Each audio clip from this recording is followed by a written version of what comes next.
Hi, my name is Freddy Chavez Olmos. I'm in the spotlight at Cinema Makeup School.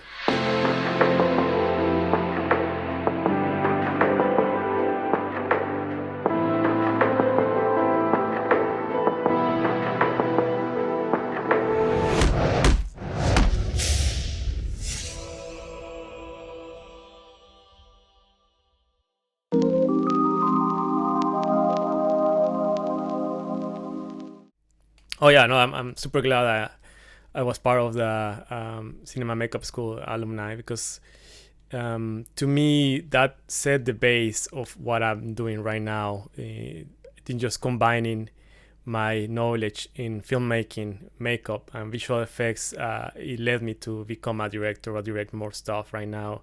I mean, I used to only focus on my short film work as a hobby or just do it on the side because that's something that I enjoy. But now that I get paid to do it and also to asked to be part of the Directors Guild of Canada, to me that kind of sums up like everything that I worked for all these years.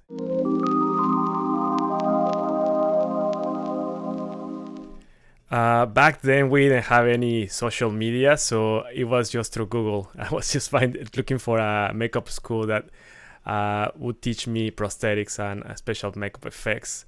Back then it was hard to find schools back in my country, and also I moved to Vancouver, Canada to take film production, but I realized that during film school you would never touch any makeup effects or prosthetics, so to me it was like a complementary subject that I wanted to take. My main goal is always been directing, so I wanted to learn everything about filmmaking, sorry. And my way to get into horror, because it's one of the genres that I like the most, is to become a makeup effects artist. To me, Guillermo del Toro was always a big inspiration, and he was first a makeup effects artist before he became a director. So I wanted to follow his steps.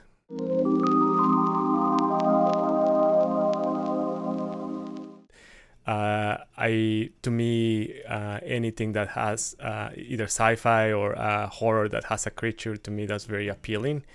I'm not lately, not so much into gore. I feel sometimes it's just unjustified to throw blood just for the sake of making everything gory. But even during my makeup course in cinema makeup school, one of my teachers, he mentioned like whenever you want to display your prosthetics or your work, don't just throw blood at it. Just make sure that you read all the detail, the textures, and the sculpting work that all the time that you put in your sculpting. So that's why I don't do as much gore, but I love creature and monster work.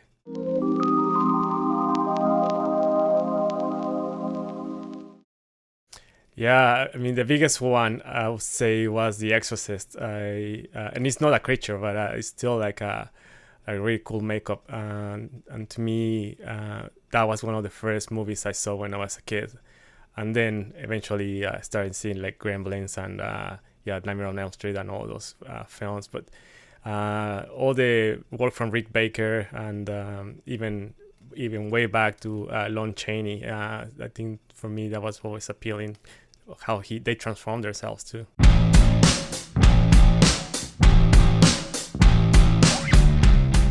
Yeah, I think one of the highlights in my career is just working on the three first films by Neil Blomkamp, District 9, Chappie, and Elysium.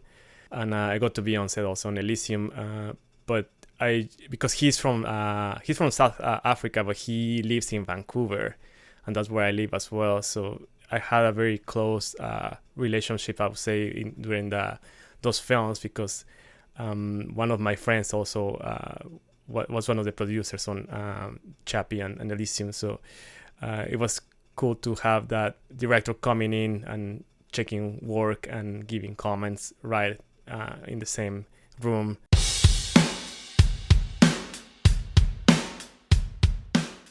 I had that opportunity in my visual effects career, where I was part of Sin City, the second Sin City, and that was directed by Robert Rodriguez. And it was really cool because even the first one I was a huge fan of, and then when I got the opportunity to do the second one, and in the same way, like all like shot on blue screens, black and white, and even we got to fix a lot of the prosthetic makeup too in post.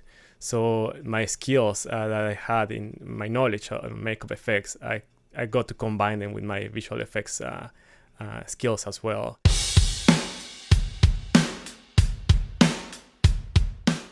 For the Christopher Nolan was on The Dark Knight, so that was very cool too, because I got to see the Joker for the first time before everyone else. So I got to fix a few things on some shots as well, and it was really exciting because there was a lot of hype in that movie, and back then, to me, just seeing Heath Ledger in makeup was very cool. Never start with the head. The victim gets all fuzzy. Yeah, on Annihilation, I did work on a sequence. It's mainly when they are outside and then you see all this. I don't even know how to describe. It's like almost like a rainbow, transparent layer membrane. So I got to do a lot of that.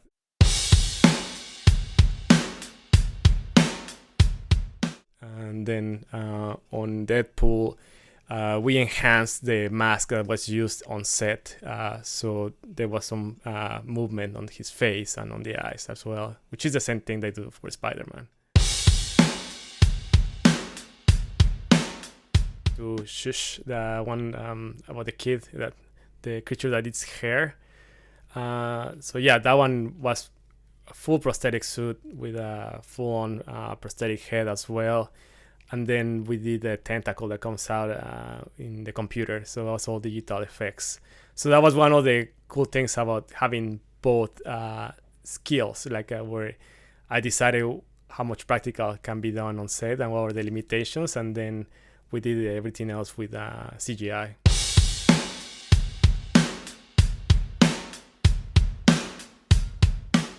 In my directing career, there is an episode, it's a horror episode for a show called Two Sentence Horror Stories that is being broadcast on CW, and also the past 2 seasons are on Netflix and HBO Max, I believe, as well. And then in my other visual effects career that I have, I just did some work on the book of Boba Fett that just came out for Disney Plus.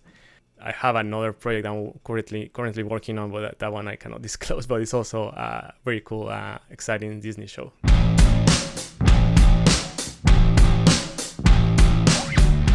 Be good at one thing first before you try to cover everything.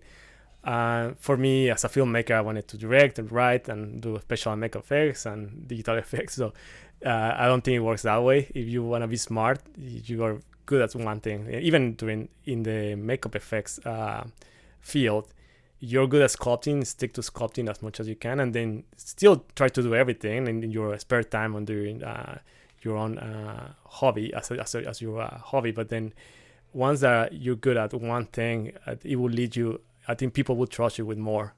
So that's what happened to me as well. Like I was maybe I wasn't good at making molds, but then I stuck to sculpting, and then sculpting got me into a job that had to do with more visual effects, but also had to do with a little bit of makeup effects. So to me, as long as you stick to one, you're good at one thing first. I think that's one of the pieces of advice that I would give, or I would give myself back then.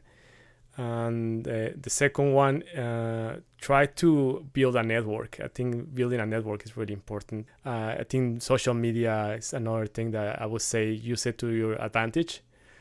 Try to post as much as you can of your own personal work, because a lot of my offers I get are also through things that I post online.